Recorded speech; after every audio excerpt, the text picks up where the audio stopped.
Hoje a gente vai falar de Exchange Online Protection e logo após Exchange Online Protection eu vou falar de Hybrid Mail Flow, né? Então, primeiramente, por que a gente inicia com EOP, né, Exchange Online Protection, e depois Hybrid Mail Flow? Simplesmente para entender o fluxo da mensageria e como funciona em questão de filtro de conteúdo, conexão, etc.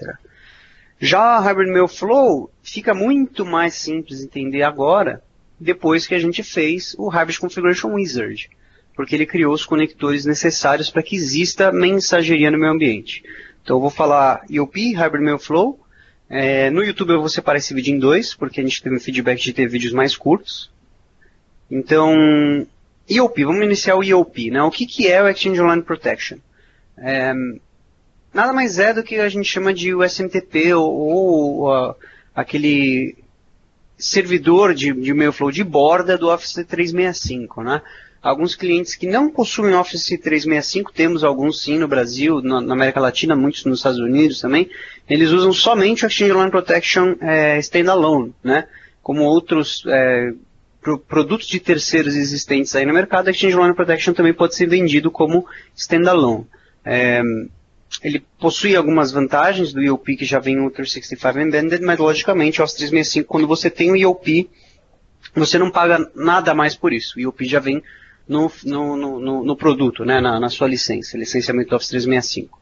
Então, eu vou falar de como ele funciona em fluxo de mensageria. Eu acho que todo administrador de Office 365 ele tem algumas dúvidas de como isso funciona. Logicamente eu vou falar mais o que está externally para todo mundo, né, as informações externas, porém já são um pouquinho deep já, eu diria level 200 para 300 essa apresentação, é um pouquinho difícil de seguir, porém eu vou tentar detalhar ao máximo de como o fluxo funciona, para depois a gente entender Hybrid Mail Flow. Queria dar um pouquinho de crédito para o Frederico Barradas e para o Nuno Tavares também, que eles ajudaram a montar alguns print screens, e o Vitor Luna também, alguns print screens e slides dessa apresentação e da do Hybrid Mail Flow. Como eu queria iniciar já com as dúvidas principais dos administradores, que são os limites. Por que existem limites no Exchange Online ou no EOP? Porque se não existirem limites, qualquer spammer pode usar o produto para enviar e-mail malicioso ou e-mail massivo, né? Aliás, se você faz bulk mail, Office 365 talvez não seja o melhor produto para você fazer bulk mail. Ou você pode até usar o Office 365, mas manter algumas funcionalidades de e-mail no seu ambiente on-prem ou em outras ferramentas, né? Por quê? Porque nós queremos que o produto seja saudável para todos os clientes, ou seja, o produto ele é compartilhado, ele é cloud, né? Como qualquer outra solução cloud é compartilhada. Então tem que ter limite, tem que ter... Existem limites para que o produto seja saudável e fique up and running, né? High availability, é segurança, né? E, logicamente, se não tivéssemos esses limites, o produto não ficaria saudável porque spammers iam utilizar ele e, consequentemente, a sua empresa ia parar Mail Flow porque a gente ia ficar em blacklist de terceiros ou blacklists reais mesmo, né? Então, os limites eles existem, porém, eles são muito grandes, né? Olha o tamanho da mensagem, 150 mega para uma mensagem e 112 no UA. Antigamente, se eu não me lembro, era 30, 50 mega, né? Então, os limites eles são bem razoáveis aí. Tamanho do anexo, a mesma coisa, 150 mega, 25 mega UA. Se eu não me engano, você pode anexar até 200, 250 arquivos, mais ou menos. Muda de tempos em tempos. Então, eu acho que é muito válido você, sempre que você quiser ver limites, dar um Bing em Exchange Online Limits, né? Que aí você vai ver esse artigo aqui embaixo, Exchange Online Limits, Message Limits. Deixa eu clicar nele aqui. Tirar meu laser pointer, deixa eu clicar ele aqui e mostrar a carinha do artigo. Acho que muitas pessoas já viram mais ou menos como que esse artigo é. Ele está com a hashtag Message Limits, então ele vai me jogar lá embaixo. E aí você tem aqui os limites, né?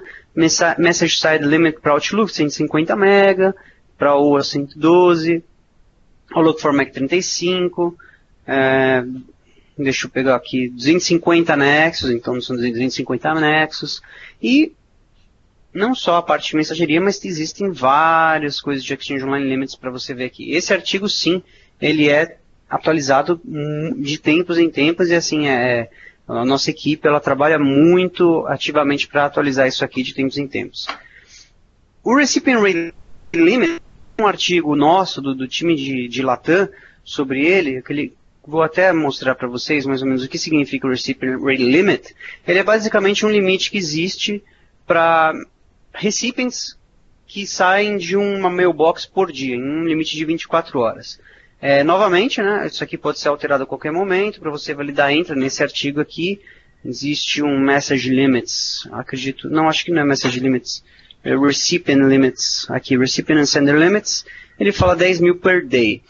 Aqui nesse nosso blog, você vai ter um entendimento de como fazer troubleshooting para isso, entender se o cliente está batendo em 10 mil ou não, aqui ele faz o count das mensagens, e a solução básica de criação de grupo de distribuição para membros de grupo, né, 4 mil membros, para você não bater em recipient rate. Por exemplo, eu crio um e-mail para o Frederico e para o Robson, então em uma mensagem, um e-mail eu mando para 2 pessoas, então eu estou batendo um rate de 2/10 mil, né? Não de 1, porque alguns clientes eles entendem como recipient rate limit é recipient de mensagem, na verdade não é de recipient per message. Então se eu mando uma mensagem para 300 pessoas de uma ferramenta que faz, por exemplo, marketing, aquelas 300 pessoas são 300 recipients, então já bati 300/10 mil. Né? Então existem soluções aí para você não ter que bater no 10 mil de hora em hora, porém se você está mandando 20, 30, 40, 50 mil, lembra que bulk mail não é para ser utilizado Office 365. Né? Aqui, aliás, pedido de aumento de recipient rate limit para a nossa equipe de suporte a gente não aceita, o correto seria utilizar grupos. Né? Já por mensagem, ou seja, para cada mensagem que eu envio, o limite máximo é de 500 recipients. Né? Por exemplo, eu tenho uma informação para passar para a minha empresa interna, eu posso mandar para um grupo all, vai bater para um recipient somente. Ou se eu expandir esse grupo all, minha empresa tem 400 pessoas, eu expando 400 recipients e mando uma mensagem, mandei para 400 recipients em uma mensagem só, ou seja, 400/10 mil ou 400 per message. Então eu posso mandar 10 mensagens de 400 que não tem problema nenhum. Já o Message Rate Limit, que é por tempo, isso é para a solução de SMTP Client Submission, que aliás é uma das mais utilizadas para questão que a gente chama de relay, né? Mas é o SMTP Client Submission, são 30 mensagens por minuto. Se você está mandando mais de 30 mensagens por minuto, você vai ser throttle, que a gente chama, né? Você vai bater por throttling policies do nosso produto. Existem também alguns limites de Exchange Online Protection, como por exemplo o Allow Block List, né? Se você pode bloquear, colocar um IP ali em Allow Block List. O limite são de 1000 entradas, 1023, acho que é para bloco, alguma coisa assim, pode mudar, muda toda hora. O correto seria adicionar range, né? Range de IP, um range específico de IP que você sabe que você quer bloquear ou autorizar, e não um IP por IP, né? Porque o limite de 1000 entradas, ele para um range seria igual a uma entrada só. Então é um limite muito grande, aliás, né? Ainda mais comparado com outras soluções de mercado. As melhorias desde o início do produto, não vou falar também lá da época do BPOS, mas também de quando o Office 365 ele veio já com a solução de Exchange de 2010, né? Hoje a gente usa já 16. Primeiramente o DBADB, né? Que a gente chama de Directory Based Edge Blocking. Por exemplo, eu sou um administrador, uma pessoa envia uma mensagem para a minha organização, eu rejeito essa mensagem, né? Porque é um recipiente inválido no perímetro da minha rede, ou seja, eu mando para caio.cesar@microsoft.com, não tem caio.cesar@microsoft.com, essa pessoa que enviou do @hotmail vai receber um NDR, né, um Non-Delivery Report, falando que o caio.cesar não existe. Eu, como administrador astuto, inteligente, eu adiciono lá um contato, um SMTP Address no Office 365, para que qualquer NDR de Recipient Not Found para a organização seja encaminhado para mim também, para eu saber que estão tentando enviar um e-mail para uma pessoa que não existe. E aí eu tomo as atitudes necessárias. Por exemplo, eu entro em contato com a pessoa e falo, o e-mail que você está tentando mandar é X, ou entro em contato com o possível pessoa que está mandando mensagem, pergunto se conhece ou não. Isso chama Directory Based Edge Blocking. Chamavam isso antigamente em outros produtos como catch-all, mas não é catch-all, é uma solução melhor, aliás, é uma solução que trabalha com domínio autoritativo, então não é a mesma coisa, é melhor do que um catch-all. Increase de Office 365 Domain Limit, ou seja, você de 600 para 900 domínios, 50% desde do FOP, For Front Online Protection for Exchange, né? Hoje é Exchange Online Protection. Esse limite, acredito que pouquíssimos clientes no Brasil eles vão ter essa necessidade de ter 900 domínios no portal. Porém, existem alguns da América Latina, talvez um ou outro do Brasil, que tenha essa necessidade. Logicamente, se você precisar de mais de 900 domínios, há um chamado de um support request e a gente lida com essa necessidade do cliente. Message Trace ela é armazenada por 90 dias, já vou falar também em ambiente híbrido como é que você pode aumentar isso, se existir a necessidade. Eu não acredito que alguns administradores precisem de um trace de 3 meses de rede, ainda mais porque o trace ele tem informação, eu diria, não muito forense, se essa é a necessidade da empresa. Existem outras soluções para você pegar o que está acontecendo de mensageria, como o Compliance Center, etc., né, para achar a mensagem mesmo, aquilo que está rolando dentro de um e-mail, DLP, por exemplo. Porém, em Compliance Center você consegue achar aí, dentro de mensagens algumas informações. Por exemplo, eu sou uma corretora, eu estou abrindo o IPO de uma empresa que vende cosméticos e eu peço para ninguém falar sobre esse IPO. Essa mensagem acaba saindo de alguma maneira. Antigamente as pessoas usavam o Message Trace para tentar encontrar essa mensagem. Hoje no Office 365 você tem o Compliance Center, você cria lá um tag de informação, né, IPO, cosmético, e você acha essa informação no e-mail mesmo. Ele indexa essa informação, né, e ele tem um Unified Log que ele pega na database qual que é a mensagem que contém aquela informação e te traz no preview ali para você saber quem que mandou essa mensagem ou não. Tem um artigo no Latam Blog sobre isso, o último artigo que a gente escreveu chama Compliance Center para Inactive Mailbox. Ele é bem focado em Inactive Mailbox, porém ele explica também como você faria uma mailbox comum. Por que em Inactive Mailbox? Porque se você remover uma mailbox que tem litigation, ou o funcionário foi mandado embora, pedido demissão, XYZ, você vai remover essa mailbox, né, para não ter a necessidade de ter ela como ativa, só que com litigation ela fica inativa. E aí se você quiser procurar aquela informação na mailbox que foi removida, você tem o Compliance Center para Inactive Mailbox também. O Mail Reporting ele é mais interativo, ele inclui customização, decide o que você quer ver no report. Ele é bem... Opa, acho que eu voltei um slide.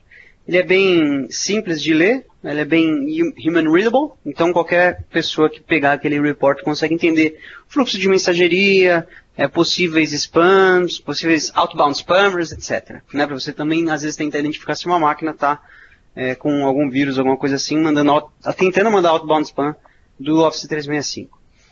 Relatório de Junk Mail traz a disponibilidade para o usuário final, ele consegue mover spam que é falso positivo para inbox ou vice-versa, né? Um spam que caiu na inbox por algum motivo e ele fala que é spam.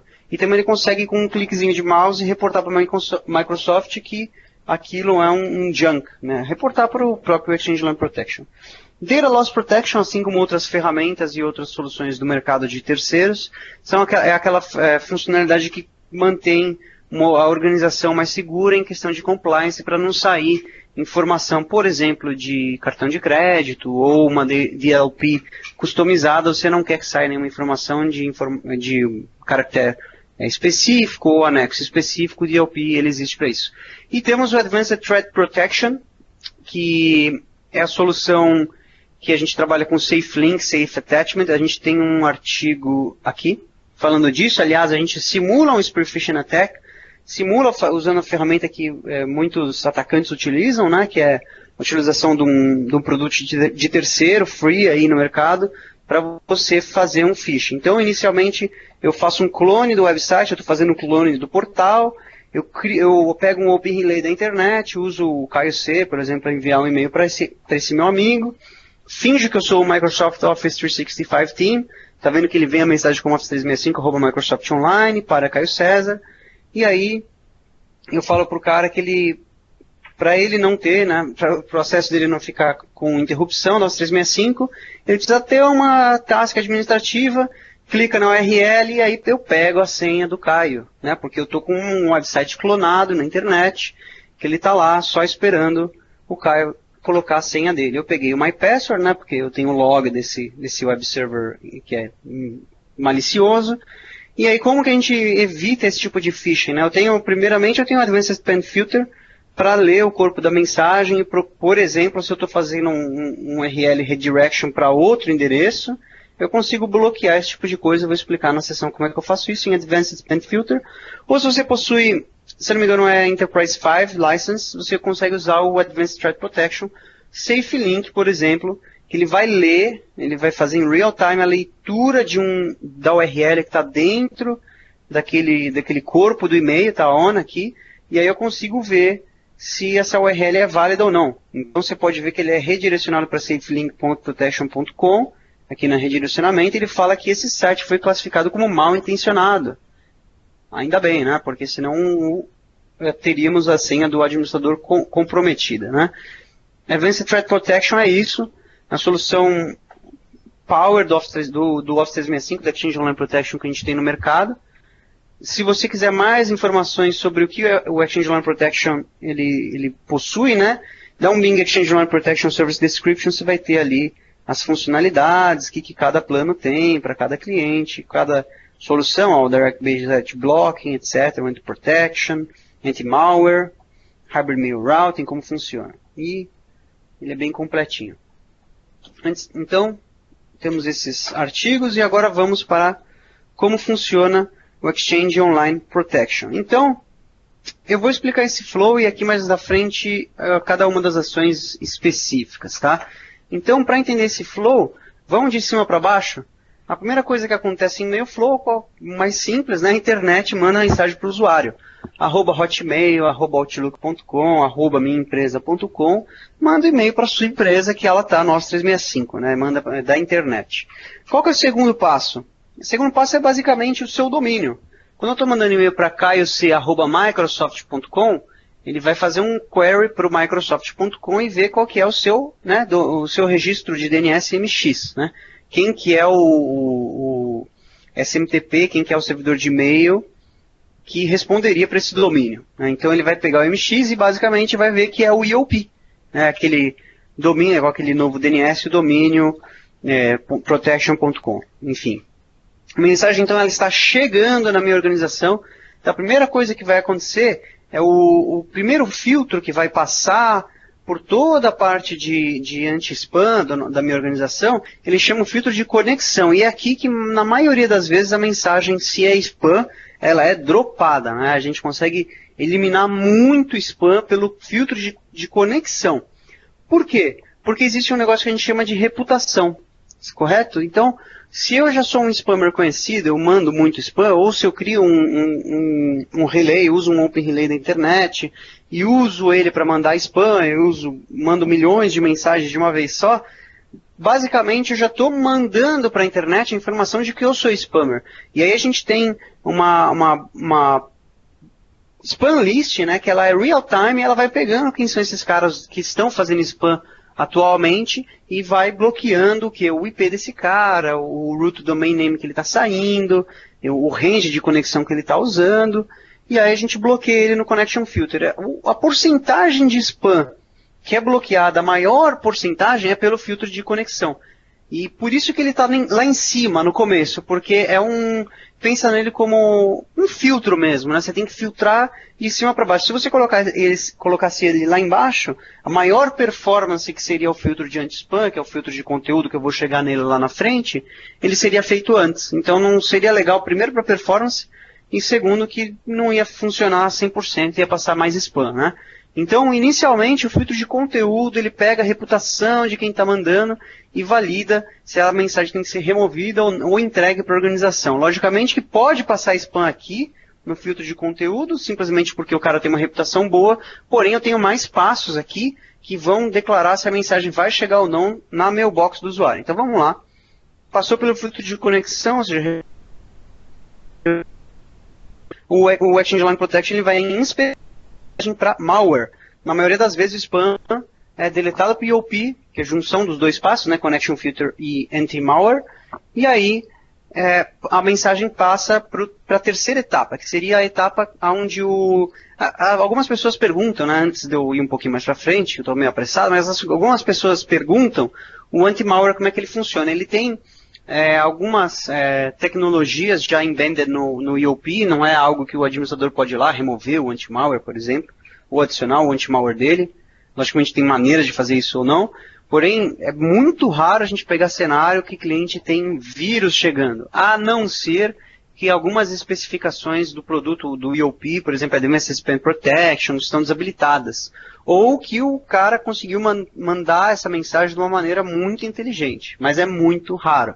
Se acontecer, abre um chamado suporte, porque a gente vai trabalhar muito ativamente, ainda mais em questão de malware, né, de vírus. Porém, existem maneiras aqui de entender, né, de ver existe um nome para isso que eu esqueci agora, da mensagem, ela tem como se fosse um health check dela, né, um sanity check dela, mas enfim. O anti-malware vai ver isso junto com o fio de conexão para reputação e vai deletar ou não a mensagem. Vou chegar na parte também do que seria deletar, o que seria mandar em quarentena, etc.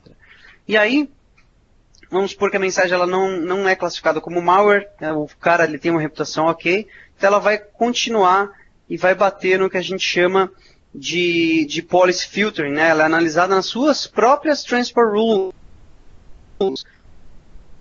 Uma regra de transporte ali, para se a mensagem for do domínio X, porque ele já sabe que aquele domínio, ele não é um spammer, mas ele manda muito bulk mail, né? São coisas diferentes. Toda hora está chegando um e-mailzinho de marketing daquela empresa ali. Todo mundo confia naquela empresa, sabe que não vai fazer phishing attack em nenhum usuário meu, não vai mandar vírus, mas é um spam, né? É algo indesejado. Então eu consigo criar uma regra de transporte para que essa mensagem nunca chegue na mailbox do usuário final. Ou posso ser mais, customizar mais isso, né? A mensagem chega de uma pessoa específica, avisa o gerente que a mensagem chegou, e aqui também ocorre o que a gente chama de Data Loss Protection inbound, né?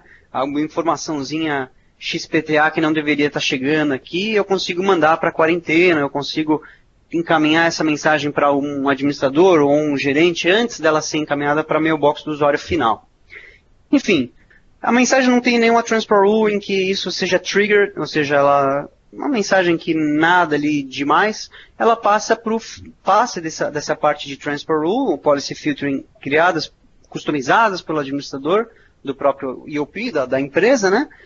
E aí a gente vai para o que a gente chama de filtro de conteúdo ou spam filter. Né? Hoje tem nomenclaturas aí, mas é tudo a mesma coisa. Content filter, spam filter. Spam content filter. Então, é nomenclatura, mas é a mesma solução. Tá? Basicamente, ele vai validar o corpo da mensagem, palavras comuns de spam. Viagra, por exemplo. Check out this deal. Ou veja promoção, alguma coisa, você não quer que chegue essa mensagem, por mais que você saiba que não se confia em quem está mandando, não tem nenhuma regra específica, não tem vírus, mas você sabe que essa palavra específica não pode chegar na mailbox do recipiente, né? Naquele cara da sua empresa. Então, a mensagem ela pode ser enviada para o usuário final, por exemplo, como junk, ou seja, o usuário final que vai ter aquela ação, ele que vai ter a decisão final de que aquilo é junk ou não para ele, que é uma coisa que os administradores podem mudar ou não, e você pode simplesmente mandar para a quarentena ou até deletar essa mensagem. Então quem vai mandar nisso são suas configurações de Exchange Online Protection, é a maneira que você customiza isso. Enfim, aqui você pode ver que ressaltar que a gente, como é que a gente melhora o filtro de conteúdo, como é que a gente melhora o Spam Content Filter, Spam Filter? Pelo feedback de cliente. Né? Qualquer produto de anti-spam do mercado, ele não é totalmente inteligente sozinho. Logicamente você tem uma equipe de produto, você tem uma equipe de suporte, porém o feedback ele vem do cliente. Olha, esse spam aqui passou. E a gente tem que melhorar o produto com a inteligência dele, com a análise, com o feedback, né? Isso aqui é falso negativo, não deveria ter. Então é assim que a gente melhora o produto de tempos em tempos. Assim como nós e outros produtos de terceiros também usam essa mesma forma. Logicamente a gente tem uma equipe proativa de Exchange Online Protection, muito inteligente, que trabalha nesse back-end aí para que o spam não chegue, ou que não seja falso positivo e seja bloqueado para o usuário final. Então a mensagem ela vai chegar no destino do usuário final, logicamente para ele isso tudo é como se fosse transparente, né? Ele vai chegar uma mensagem da internet, bateu que o EOP é o seu anti-spam, ele bate pelo filtro de conexão, aí ele vai para o anti-malware, regras de transporte customizadas pelo administrador, filtro de conteúdo ou spam filter, e aí a mensagem chega no recipiente. O que acontece se a mensagem ela for bloqueada por uma das listas de reputação de IP lá no filtro de conexão, né, lá em cima? Basicamente, a mensagem ela vai, dependendo também de como você customiza isso, como administrador final, né?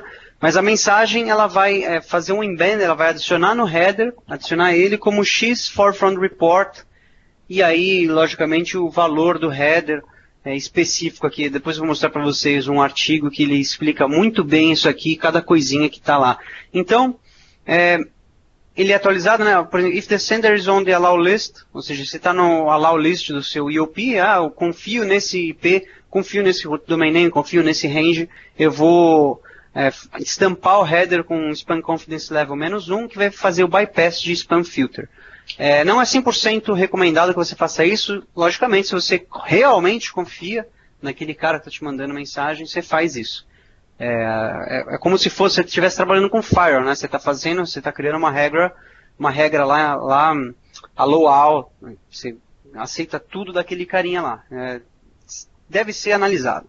Então, alguns valores de header, por exemplo, allow list, ele vai IPv-REST, eu vou explicar isso lá na frente.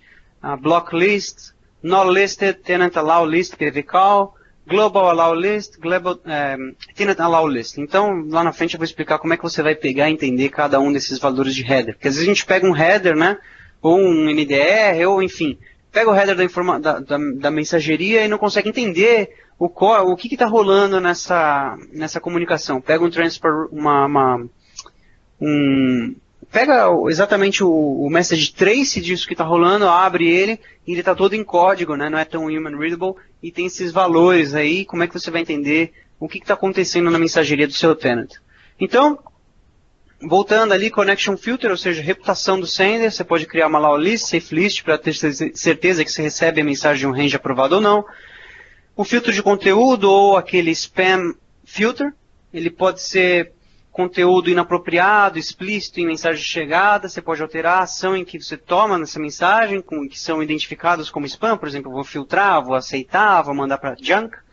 E também eu posso fazer o quê? Habilitar o Advanced Spam Filter se você quiser atrás de uma solução mais agressiva, e se você tiver também o Enterprise Agreement 5, você pode ter o Advanced Threat Protection, que ele vai também trabalhar já no modo mais inteligente ainda, ou seja, a mensagem passou em filtro de conteúdo, só que ela tem uma URL, ela não faz redirect externo, só que o Advanced Threat Protection, ele vai trabalhar com servidores da Microsoft que vão abrir aquela URL, vão ver se tem algum conteúdo malicioso, algum redirect dentro do site, ou algum rootkit, malware, etc., dentro daquele site, e vai aprovar ou não aquela mensagem que foi aprovada já, filtro de conteúdo e conexão para o mailbox do usuário final. Você também pode habilitar o End User Spam Notification, você vai avisar o usuário final de que a mensagem ela foi enviada para quarentena, uma das ações configuráveis, né? E aí o usuário final ele vai entrar lá e aprovar a mensagem ou não. Isso já diria que quando o usuário final ele já entende mais como funciona a parte de mensageria ou não. Caso contrário, você vai receber ligação falando que mensagens não estão chegando e eu não sei aonde liberar ou não isso. Outbound Filter ele é bem simples, né? A gente tem Outbound and Spam, não é customizável, não tem como tirar isso, porque a gente quer que, como eu falei anteriormente, a gente quer que o produto seja saudável. Então, para ter certeza que você não manda spam, por exemplo, a sua máquina pegou um vírus, ela está tentando mandar bulk mail, está tentando mandar esse mesmo vírus para outras máquinas, né? Que, por exemplo, se um atacante ele quer fazer uma zombie network para fazer um DDoS em uma empresa, uma das maneiras básicas de fazer isso é você mandar um rootkit para uma máquina e essa máquina, que não é sua, proliferar esse rootkit para outras máquinas. Então, de diferentes localizações. Então, depois o administrador que está sofrendo ataque de DDoS, para você bloquear isso é bem chato, porque no seu seja lá o que você tem ali de firewall, etc., Snort, ou seja lá o que você tiver na sua DMZ, vai ser muito difícil você pegar de onde está vindo o ataque, né? Não posso desabilitar a função, porém eu posso configurá-la. Então aqui é o que eu tinha falado da média de filtragem.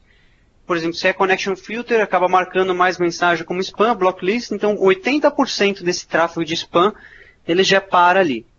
Lista de bloqueio interno e reputação do remetente, 15%, e Content Filter, 5%. Para ter noção de por que o filter ele é top-bottom nessa questão de Connection, Sender Recipient Filtering e Content Filter. Aqui é basicamente as configurações de Connection Filter. Muitos administradores eles falam assim, nossa, mas são poucas coisas que eu consigo configurar no Exchange Online Protection.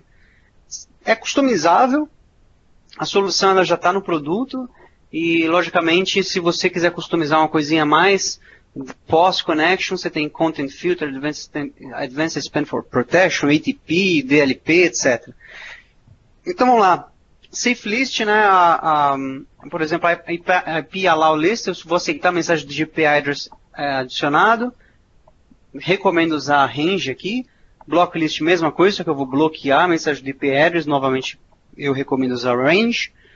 E Enable Safe List, eu previno que a mensagem de Well Known Sender sejam bloqueadas. Então, a Safe List, a Microsoft, ela subscreve nas listas de senders que estão em whitelist na internet ou nas próprias listas da Microsoft e as mensagens não são marcadas erroneamente como spam. Então, as ações do filtro de conteúdo, elas são remover a mensagem por completo, que é delete message, incluindo o anexo. Quarantine é enviar a mensagem para a quarentena, ao invés de entregar para o recipiente final. Padrão de dias, que a mensagem ela vai ficar em quarentena, são 15, mas isso pode ser customizado de 1 até 15 dias. Depois disso, as mensagens são removidas. Junk, enviar a mensagem para a pasta junk do recipiente, aí ele mesmo vai escolher se isso é junk ou não. Xheader, ele é utilizado para alguns administradores para enviar a mensagem para o recipiente final, porém fazer um que a gente chama de prepend, ou adicionar um Xheader na mensagem. Então, futuramente eu posso criar uma transfer rule com filtro, qualquer mensagem que tiver o Xheader XYZ, eu vou mandar uma cópia para o gerente desse usuário, eu vou mandar uma cópia para o administrador. Prepend, eu vou enviar a mensagem para o recipient, porém eu adiciono um texto no subject, da mensagem mesmo. Por exemplo, eu coloco spam, o subject, enfim, customizável. Eu não uso muito isso, nem quando eu era administrador, nem quando a gente vê muito em questão de suporte. Redirect é, logicamente, enviar mensagem para o endereço de e-mail ao invés do recipient, né? Para a pessoa ver se aquela mensagem ela deve ou não chegar no recipient final. Quando a mensagem ela chega no IOP, depois de ser analisada pelos filtros que eu tinha comentado, ela é atribuída uma pontuação. Essa pontuação de spam, a gente chama de Spam Confidence Level. Não só o Exchange Online Protection utiliza isso, mas também outras ferramentas de anti-spam também usam a Spam Confidence Level. Então, acho que quem está no mercado, vê soluções de anti-spam, já conhecem isso. A tabela mostra como são as classificações de Spam Confidence Level e são interpretadas pelos filtros e ação padrão para cada classificação. Os ratings de 2, 3, 4, 7 e 8, elas não são usadas pelo serviço aqui, mas você pode ver no artigo... não coloquei... não, o artigo está aqui.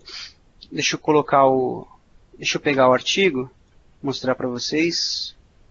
Mais ou menos esse artigo aqui, que ele é mais atualizado, porque o produto ele é bem atualizado em um curto período de tempo e cada hora muda uma coisinha ou outra. Então eu sugiro que você sempre Bing, Spam Confidence Level, site Microsoft, Exchange Online, e aí você vê o SEL Rating, aí você vê que tem o -1, 0, 1, 5, 6, 7, 8, 9. Basicamente não mudou desde a minha última apresentação disso aqui, porém muda de tempos em tempos. Então, aqui ele vai mostrar como verificar o Spam Score no header e fazer um prepend no header da mensagem. Então, -1, whitelisted, non-spam coming from a safe sender, ou seja, eu confio nesse cara, ele vai ser rated como -1. 0,1 ele é não spam, porque a mensagem ela foi escaneada pelo connection filter, por regras de transporte, por content filter, etc.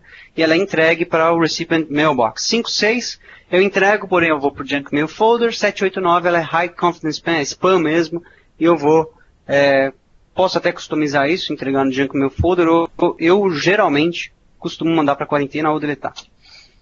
Aqui é um exemplo de como você vai pegar o Spam Confidence Level numa mensagem, você pega os detalhes dela, né? E aí você vê que está Spam Confidence Level para 6. Porque, basicamente, X-Custom Spam ele está falando Numeric IP in URL. Ele está falando, deixa eu aumentar isso aqui. Ele está falando que a URL que eu mandei, por exemplo, www.bing.com, em vez de mandar para o bing.com, para o Fred FDB aqui, @outlook.com, ele está mandando para um outro IP, ou seja, para um outro site. Por que eu usaria isso? Phishing. Eu mando para o cara que a senha do Facebook dele está errada, ele clica no facebook.com, manda para um outro IP de NAT que eu tenho do meu do meu atacante, consigo pegar a senha dele e usar essa conta de Facebook dele para fazer seja lá o que for que o atacante vai fazer. As ações, elas são padrões, elas podem ser alteradas no filtro de conteúdo ali, no Actions. Então, na aba Ações Spam, define o que acontecerá com a mensagem Spam Confidence Level 5 ou 6. Em Spam de alta confiança, define o que acontecerá com a mensagem Spam Confidence Level 9, por exemplo. Então, se eu tiver habilitado Quarantine Message como ação de spam, aí eu posso alterar o número de dias em que a mensagem fica em quarentena. Logicamente, de 1 a 15 dias. Mais que isso, não consigo aumentar. 5 ou 6, High Confidence Level, Spam Confidence Level 9, e aqui o número de dias que vai ficar na quarentena, de 1 a 15.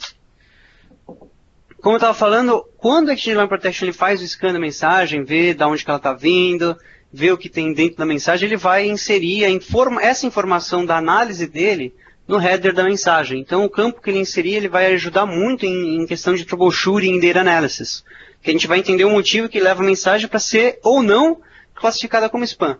Então, por que a mensagem foi classificada como spam? Ele vai adicionar no header. Então, eu tenho uma lista dos headers das informações que ajudam a entender por que ela foi bloqueada. E, basicamente, eu uso muito isso aqui também no trace ou no trace detalhado, que vai me dar muitas informações. Então, por exemplo, CTRI ou country, the country que a mensagem foi entregue. Ou seja, se eu tenho uma regra ali para bloquear qualquer mensagem vindo da Rússia, ele vai fazer um prepend no header ali, que foi bloqueada porque country equals aquele valor. Mesma coisa, language, por exemplo, are you para Russian, spam confidence level, phishing confidence level, é uma mensagem de bulk mail, né, diferente de spam. Eu pulei o filtering da mensagem porque ela foi enviada de um safe sender list, ela foi released da quarentena, e aí tem diferentes valores. O que eu posso usar para pegar isso? Logicamente isso aqui também muda de tempos em tempos. Eu posso pegar aqui, deixa eu pegar o site. Deixa eu ver se esse site não mudou, né?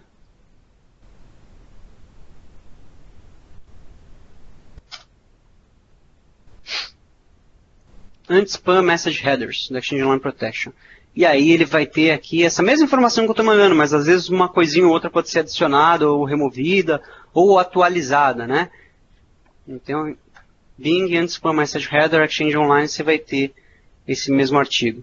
Então, é dessa forma que a informação vai adicionar no header, né? Por exemplo, X4 Frontend Spam Report, SFV, SKI, SFS, a gente está vendo essas informações, é só pegar aqui, por exemplo, skip and filter for another reason, such as being intra-organization email within a tenant. Ou seja, por exemplo, aqui foi uma mensagem provavelmente interna, né? SFV, SKI, enfim.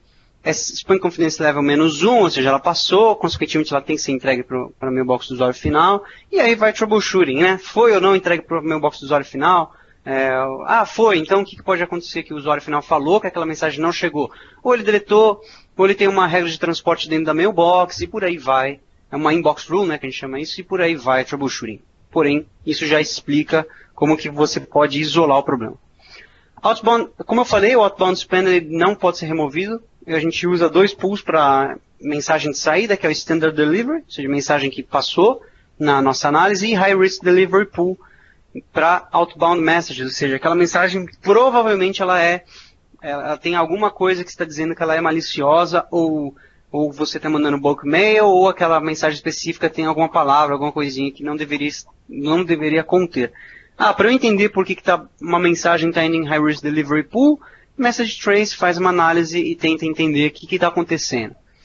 Se a mensagem outbound é classificada como spam, ela vai cair na High Risk Delivery Pool. Então, nada mais é do que falando que aquele usuário está mandando spam para fora. Às vezes o número de mensagens diárias que ele está mandando é alto, às vezes a mensagem em si que ele está mandando possui um IP redirecionamento dentro de uma URL, por aí vai. A mesma coisa do spam de entrada ou de saída, é o mesmo tipo de análise.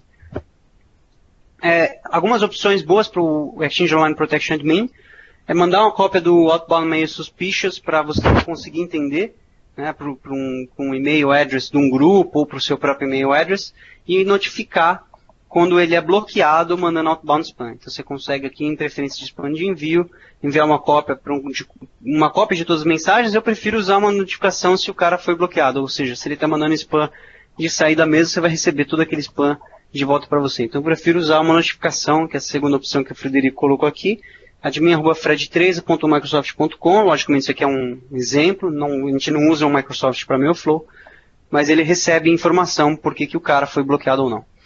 Aqui finalizamos a parte de Exchange Online Protection.